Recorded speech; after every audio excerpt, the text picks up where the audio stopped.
Mitochondria are deciding if your mind is unified or fractured moment by moment. Think of these tiny cell powerhouses as internal switches for reality itself.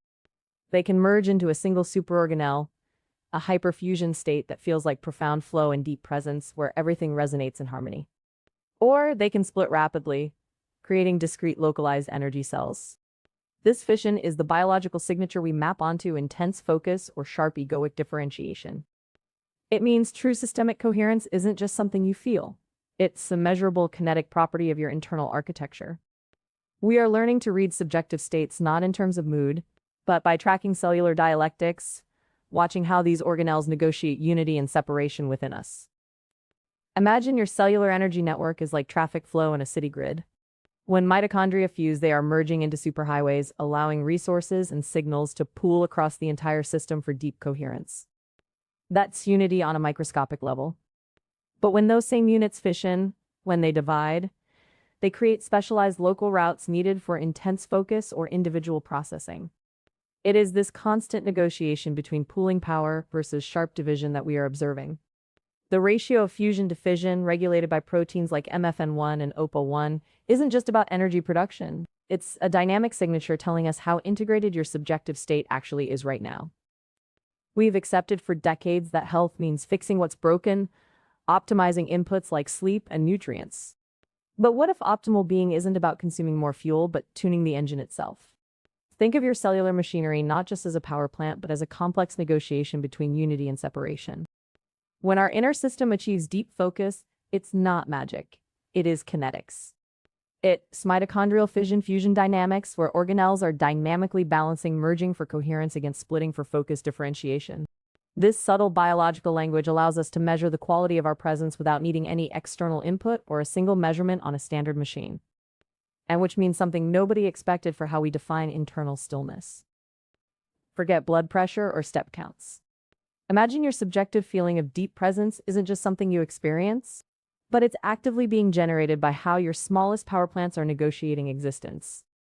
When we hit that perfect state, that peak flow, the mitochondria aren't static. They're constantly balancing, merging, and splitting like a circuit breaker, perfectly regulating current in a high-stakes grid.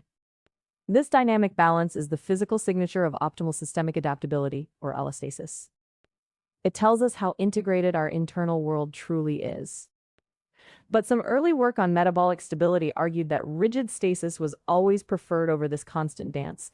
So who knows if we're reading a state of peak performance or just cellular restlessness? The next level reveals exactly how to measure the difference. We often think coherence means being unified, right? Like one giant smooth river. But what if peak state isn't monolithic?